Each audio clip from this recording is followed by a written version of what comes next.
Good morning dear students. आज हम कहानी गुलिवर की लिलीपुट यात्रा का तीसरा भाग पढ़ने जा रहे हैं। पिछले कक्षा में हमने देखा कि कैसे लिलीपुट वासी गुलिवर को अपने शहर में लेके जाते हैं और लिलीपुट के बादशाह गुलिवर को एक पुराने मंदिर में बंदी बनाते हैं। अब हम इसकी आगे की कहानी पढ़ने जा रहे हैं। लिलीपुट के बादशाह ने गुलिवर को एक पुराने मंदिर में बंदी बना लिया। शहर में यही एक ऐसा स्थान था जिसमें गुलिवर झुककर प्रवेश कर सकता था। अन्य मकान तो खिलौने जैसे दिखाई देते थे। लिलीपुट वासी गुलिवर के पहाड़ जैसे शरीर को देखकर आश्चर्यचकित थे और गुलिवर उनके छोटे से संसार को देखकर हैरान था। वहां कुछ शरारती लोग गुलिवर पर तीर चलाने लगा। एक तीर उसकी बाईं आंख पर लगा। ये देखकर सिपाहियों ने 6 लोगों को पकड़कर गुलिवर को सौंप दिया। गुलिवर को कुछ मस्खरी सूझी। उसने 5 लोगों को अपने कोट की जेब में रख लिया और शेष एक को हाथ से पकड़कर मुंह की ओर ले जाने लगा। वह भयभीत होकर चीखने चिल्लाने लगा। गुलिवर ने उन सभी को छोड़ दिया। छूटते ही सब गिरते पड़ते भाग गए।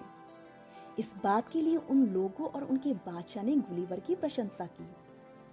गुलिवर की भोजन करने से लिलीपुट वासियों की खाद्य सामग्री घटने लगी। इस बात से राज दरबार के लोग चिंतित होने लगे। वे सोचने लगे कि इससे देश में अकाल पड़ जाएगा। इसलिए उन्होंने गुलिवर को विषैले तीरों से मार डालना चाहा। परंतु गुलिवर भाग्यशाली निकला क्योंकि बादशाह ने उनकी बात नहीं मानी और भोजन की जिम्मेदारी अपने ऊपर ले ली।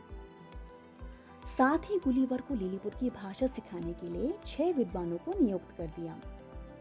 गुलिवर ने कुछ ही दिनों में उनकी भाषा सीख ली। गुलिवर के स्वभाव और व्यवहार से वहां के सभी लोग प्रसन्न थे। वे निडर होकर गुलिवर के पास आते, कभी उसके ऊपर उछलते कूदते और नाचने लगते। बच्चे उसके बालों में आंख मिचौले खेलते। गुलिवर उनके लिए एक खिलौना बन गया था। गुलिवर अपने बंदी जीवन से उब चुका था, इसलिए उसने एक दिन बादशाह से मुक्ति के लिए प्रार्थना की।